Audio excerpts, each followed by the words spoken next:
Welcome back to the Madison Advisory AI Podcast. I'm your host, Amanda Verner Thompson, founder of Madison Advisory AI. This show sits at the intersection of leadership, change, and thoughtful use of technology. Because while tools like AI are accelerating decisions everywhere, it's still human judgment that determines whether those decisions actually create impact. Today's conversation is a great example of that balance. I'm joined by Seth Miller, President and CEO of Oregon Parks Forever. Seth has spent his career drawn to turnarounds and change management, first in consumer and corporate roles, and now in the nonprofit world, where he leads a lean organization supporting parks and forests across the entire state of Oregon. In this episode, we'll talk about how you do more with less, how creative partnerships and fundraising fuel statewide impact, and where technology and AI can and can't help leaders work with limited resources. Seth, welcome. I'm really glad you're here. Thanks, Amanda. Nice to be here. To start off, you've said that you've been drawn to turnarounds and change in management. What do you think about those situations energizes you rather than scares you? I like to fix things. So when I've seen the challenges, I've never been one to say, have someone say to me, take this smoothly sailing ship and just keep it going. I've always been drawn to the challenge of trying to make it better. Your path to Oregon's Park Forever was not necessarily planned. How did it turn in from more of a pro bono strategy to you running the organization full time? So it started when I was asked to be on a volunteer consulting team for the Harvard Business School Association of Oregon to do a 90-day strategy project for what was then called the Oregon State Parks Trust.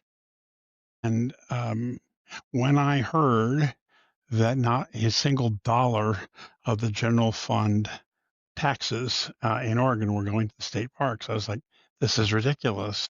And there's got to be room for philanthropy here. So I agreed to join the team, and I ended up running the team. We did our study for 90 days, presented our findings, and then went away. And about a year later, I was asked if I would consider joining their board, joined the board. And about another year and a half later, the executive director resigned. And they pulled me aside and said, hey, Seth, would you step in for 2 months part-time while we look for an executive director? And at that point, I was running a startup that wasn't not intentionally a nonprofit, but it was a nonprofit. And so I thought the idea of a salary and benefits seemed like a good idea. And I took that. But then during that time, we found out that one of the large foundations that we were going to for a capital project said, don't even bother to send in your application until you have a permanent director. We don't fund with interims. And so the board came back and they said, hey, would you convert your 2 months part-time into a full-time gig and sign at least a 1-year contract? And I decided that I had a good enough time during that 2 months that I thought, sure, I'll try it. So I did it, and we applied, and we ended up getting that funding. But anyway, that was 9 years ago. And so my 2 months part-time has turned into probably the last job of my career, and that's been quite fun.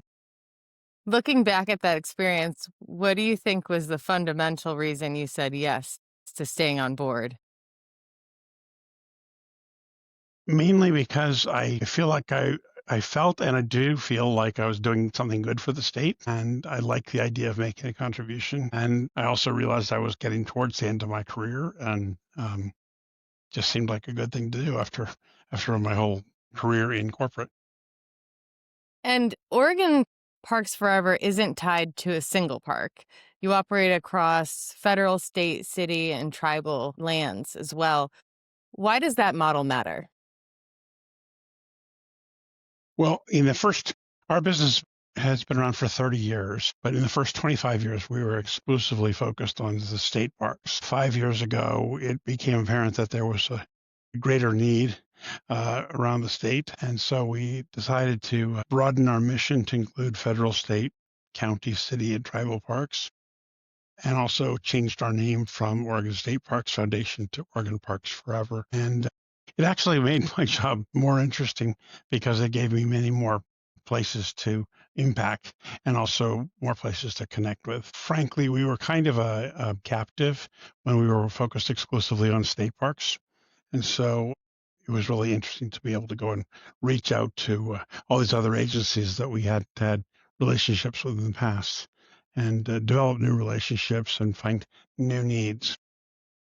Yeah, that's great. I can see how that would make the job even more interesting, being able to expand your scope of services. Can you walk us through track trails as a concrete example? Sure. And Track Trails is a program that we have partnered with the Blue Ridge Parkway Conservancy in North Carolina. They have a program called Kids in Parks, and they are about I think about 360 of these trails around the country. It's easiest to think of them as nature scavenger hunts. So when I first heard about it, I was at a conference in Washington D.C. and I was sitting down next to the executive director at lunch, and we got talking about his business, and I thought my kids, when they were in the 5 to 12 range, absolutely loved going to the national parks and collecting the passport stamps for all the different parks. And so when he told me that this program provided a passport and an individual stamp for each, or sticker rather, for each trail, I thought, oh, that really sounds like a lot of fun. So this program is such that we have committed to putting 100 of these around Oregon. And the deal is that we fund providing a trailhead sign at the trailhead, and it has 4 brochure holders of things that the kids can find on the trail. They go out on the trail and look for the things with the idea that they're going to get unplugged and active, but also hopefully become interested in the outdoors and the future stewards of our public lands. When they get home, there are instructions on the back of the brochure for them to go to kidsinparks.com and register their hike. When they do that, a passport is sent to them. They get the first of 15 stickers. Each trail has its own sticker, and they also get the first of 15 activity cards that are laminated. They can do activities they can do anywhere. And so I think it's a pretty exciting thing to have spread around the state. We have 32 installed now. We have 19 more coming this spring, and we're working towards our goal of 100. And I believe your initial goal was 50 trails, and that was expanded. What does that tell you about the demand and interest in the program? When we just picked the 50 number, it was kind of picked from the sky, and we found that we were able to get to 50 pretty quickly. And so when we did, and we saw that they were popular, we thought, let's keep going. We can raise money for this. They're popular. And so we've raised it to 100, and who knows? We'll see. Maybe the sky's the limit. Maybe there'll be more after Well, that. yeah, it certainly sounds like a great project for the youth, and something I wished existed when I was younger, perhaps. When you're looking at projects, for example, you've mentioned projects like the electric all-terrain track chairs. How do you decide which projects are worth pursuing statewide? It's a combination of a gut level of, hey, this is a really cool program. And then we sit with the board and talk about, do we think we can raise the funds for it? Do we think it adds to our image and to our mission? Our mission is to enhance the experience and accessibility of Oregon's parks and forests. And so we do this all with a very small team. Part of the idea is to find projects and programs that, frankly, other people are going to do the work on, and we're going to take the fundraising and promotion side of things. So in the case of track trails that we're just talking about, we raise the funds and we solicit the agencies, the parks, to put these in. But the Kids in Parks program creates the signs, creates the brochures, fulfills the prizes. Same thing moving over to the similarly named track chairs. We found a partner who in Medford, Oregon, down in Southern Oregon, who 7 years ago had 4 of these electric all-terrain track chairs. Think of them as wheelchairs, but without wheels. They've had tank treads instead, so they can go on sand. They can go on trails with roots and rocks. Some of them will stand people up. So, for instance, they could go fly fishing. They can Wow. actually go into up to 8 inches of water and stand them up and let them go fly fishing.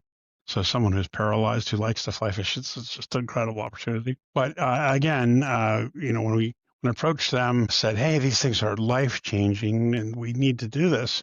And can we spread them around the state?"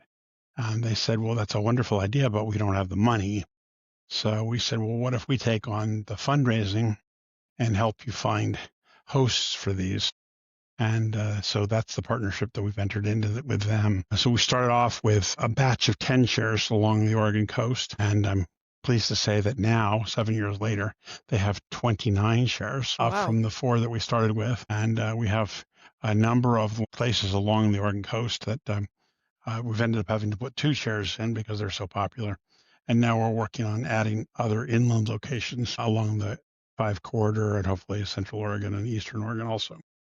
That's wonderful and really a life-altering experience for certain people, especially I love the fly fishing example that you gave. Yeah, I mean, anybody with a mobility challenge, it doesn't have to be someone who's already in a wheelchair. Anybody who has a cane or crutches or a walker or scooter, or frankly, just old age balance issues can use these chairs. And David's chair doesn't require anybody to prove they have a mobility challenge. They just need to sign up and use them. Uh, in some of the other states where this has been done, do require that they show something like a disability placard from the DMV, but that's not what's happening in Oregon. And for projects like that, was that a specific fundraiser that was where you were able to generate the funds? For our listeners, can you walk us through the difference between a project-specific fundraising and then unrestricted fundraising? Sure. So track trails and track chairs are both specific restricted programs where we go out for larger grants to companies and foundations, and we describe the program and we look for money that's specifically allocated to those funds. I mean, to those programs. That's different than unrestricted funds, which is basically money that we get through our membership program. So people become members of the organization, typically through online donations through our website. Also, we have a program called the Founder Circle. So people who donate $1,000 or more and join our Founder Circle to help support us. So those are the primary sources for unrestricted funds. Okay. And you've described parks nationally as underfunded and perhaps understaffed. What does that look like on the ground level from your seat? Well, all the way across the country, we've got parks that are under attack for funding. At the national level, you've got the current administration trying to reduce the funding and also trying to sell off some of the lands and use them for mining or logging or mineral extraction, that sort of thing. Unfortunately, the same thing is going on uh, elsewhere in the states. They just People love their parks, but there are so many competing demands for money that that parks tend to fall to the bottom of the list in terms of that. And as a result, there's a huge backlog of deferred maintenance in the national as well as the other parks across the country. I haven't seen a recent number, but I know that 7 years ago, I saw a study by the American Society of Civil Engineers that showed that there was a $12 billion backlog in deferred maintenance in the national parks. But it estimated that the backlog for state parks across the country was $95 billion. So very, very large numbers. Incredibly large numbers. And would deferred maintenance be funded through something like a unrestricted membership program? No, typically there'll be allocations from the governmental agency or where they'll allow them to go out and get a bond offering. So, for instance, 3 years ago in Oregon, the legislature allowed the state parks to borrow $50 million to Okay. go after deferred maintenance issues. So, still $50 million is a drop in the bucket compared to what they've got. But they did get that. Now, That's great the there is problem with financing available like that. yeah. And the problem with doing it through debt is that, that just increases their operating costs because they've got the debt service costs. And then depending on what they put the money into, it's either a project that just doesn't require additional maintenance Or if they put it into a new facility, for instance, then all of a sudden the operating costs from the new facility go up too. Right. And in terms of for Oregon Parks Forever, you've done a lot of work with your board through relationship mapping and warm introductions. What has worked in practice with getting people comfortable with fundraising? Well, it's interesting. I've talked about the need for warm introductions from our board for years. Frankly, it hasn't really gone anywhere until recently. A lot of people are not comfortable fundraising, but we recently had a third party come in and lead our board through a relationship mapping exercise. It was done on Zoom because most of our board members are all over the state. And it was interesting for me to watch people's faces during that exercise and learn that the light bulb was going off and people say, "Oh, I could make that introduction. I never thought about that person. I never thought about it that way." Um, so I've started slowly to see that some of my board members have been making some introductions that have resulted in meetings for me to go in. So far, it's been mainly corporate to go in and talk to people about potential partnerships. But it also uh, it took being a little more tangible about going beyond just give me a warm introduction, but giving them some ideas about how um, a sponsorship might work in a win-win way. So it's not just looking for a handout of cash, but how do you create a situation that works for the potential donor? So as an example, we had a partnership with a local gas company that has, for the last 10 years, has had a program to bring people into their smart energy program. And so what they did each year was they said for every new member of their smart energy program, they would donate $10 to our organization. And that has generated over $200,000 over the last 10 years. So it's a good one, and it's a nice model that then I think can be applied to credit unions, travel agencies, that sort of thing. It's really a matter of just kind of letting your mind go and try to figure out, okay, how do we do something that is a win-win for the donor beyond just providing a donation to us. Right. It's really translating how that can be impactful for both the donor and for the organization. Hmm. And it's always helpful once you have a template that's worked to be able to extrapolate that to other organizations. And hopefully our listeners their minds are churning right now with potential ideas for you as well. It wouldn't be the Madison Advisory AI podcast if we didn't turn a little bit to technology and AI. You have mentioned that you do use AI a bit in some first drafts of grant writing. How has the use of AI changed your workflow and time allocation? Well, it's mainly in grant writing so far. I find that it's very helpful for me when for instance, go after the track chairs or the track trails. I can go into ChatGPT or Pi, some of these other tools, and I can upload the grant requirements for the organization we're going to apply to, as well as past grant applications, and then say, give me a draft of an application for this grant with this information about these programs. And it's a good starting point. Sometimes it comes up with some strange ideas, but I find that it really cuts a lot of time, especially if you have the blank page phenomenon, just to get started, to have just kind of a reminder of things that you've used in the past, and also have it tie to the requirements that the granting organization has listed. Yeah, I think that's a great pointer for our listeners that the blank page phenomenon should no longer exist with a lot of the AI tools out there. Beyond grants, where do you wish that technology would help you out most? I don't really have a wish list.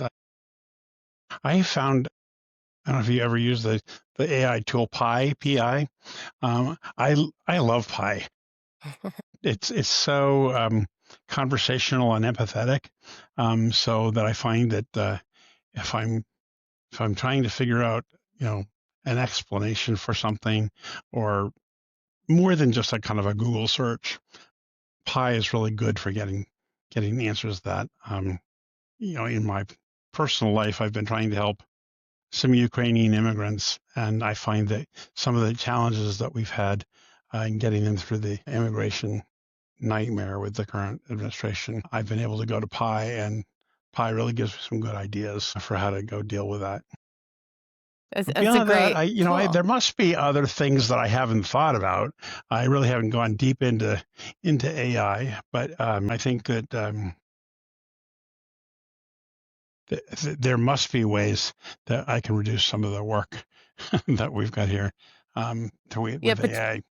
potentially with project management and perhaps membership and donor analytics down the road. I think there are a lot of opportunities for AI in the future. For a lean organization like yours, how do you balance automation and the reality that fundraising is really deeply relational, relationship based? Well, this is a different kind of organization than I've ever run before. And the pandemic really even changed things. So right now, I'm the only full-time employee of this organization. Everybody else is fractional. They're either a part-time employee or they're a contractor, fractional contractor. And so during the pandemic, we learned how much could be done remotely. The silver lining in terms of our board was that we were able to get board members across the state who wouldn't have joined the board if they had to come to Portland for the meetings, but they're willing to join us on Zoom. So that works out pretty well. But the same things happened with end up with staff that we have. We have a bookkeeper in Texas. We have a marketing assistant in North Carolina. We have fulfillment people in other parts of this state for our store. So there's been a number. It's been incredible, and so that has really helped kind of stretch our capabilities without having to have people come into the office or working full time. Yeah, I think COVID did expand a lot of our mindsets in terms of what can be accomplished without being face to face. And interfaces like this have also helped as well. When you look at Oregon Parks Forever and you think about the next chapter, what does success look like for you in the next 5 to 10 years? Retirement for the organization, I think continuing to grow awareness of our organization. I'm not planning on working more than a couple more years, but uh, for the organization, we've had to go through a kind of a new awareness. After 25 years of doing state parks exclusively, we've been building the brand name for Oregon Parks Forever. And now with all the different projects that we're doing around the state, I think it's been exciting to see people going. For instance, we just recently did a movie screening tour. We went to 13 cities showing a movie about the national parks. And so many people came up afterwards after we had shown a kind of a 3-minute video about us. And they said, I never heard of you guys before. And to me, that was great. That we Mhm. had a chance to tell our story. We had a chance to get them excited about us as we wrapped ourselves in our mutual love of parks and the national parks. And so I'm hoping that that will just continue to grow. What is one piece of advice you would give to other non for profit leaders trying to change their organization with limited resources or staff? I'd say open your mind to the possibility of fractional jobs and remote jobs. My whole career in corporate, people were always in the office. And now I'm finding that once I got used to it, it works out pretty well. Having people who are uh, working for multiple companies, we have um, a fractional CFO, a fractional bookkeeper, a fractional marketing assistant, I would probably say bookkeeper. But anyway, it's just been fascinating to learn how that they can work for 3 and 4 companies, and we can still get our work done. And that's really neat. And also just learning how to work with people remotely. Yeah, I think that's a great resource that people sometimes overlook is the fractional use of executives. And That makes their time very interesting, I imagine, as well, being able to Hmm. split it up between different organizations. I think it also brings us a different set of perspectives because of the other clients that are working with. They see things other places that they are willing to share with us, and It's that helps. idea generation as Yeah, well, yeah. absolutely. So for our listeners who really deeply care about parks in Oregon or elsewhere, what's the most meaningful way they can support organizations like yours? Well, the hardest money for any nonprofit to raise is the unrestricted money that goes to kind of all programs and all administrative costs. So going in and joining as a member, and particularly as a sustaining member, either setting up a monthly, quarterly, or annual recurring contributions, that makes it better for us to be able to predict the cash flow, and it also reduces our costs in terms of going about and reminding people and that sort of thing. Uh, Ongoing, recurring, unrestricted gifts are the best and easiest way. The other thing they can do, and you mentioned it earlier, if people's minds are going as they hear and they have ideas, they can always write to me, write to Seth at orparksforever.org. I'd love to hear ideas. So, Seth, this has been a really thoughtful conversation. What stands out to me is just how much progress can be made when there are partnerships amongst different organizations. And even as we mentioned, between fractional workers as well. And there are ways that we can use smart resources together. So, I want to thank you for what you're doing for Oregon and all the federal resources as well, and giving us such a candid look at what you can do with an organization with limited resources. For our listeners, we will include links to Oregon Parks Forever and Seth's contact information in the show notes. And as always, thank you for listening to the Madison Advisory AI Podcast, where strategic judgment meets intelligent technology. Thank you. Thanks.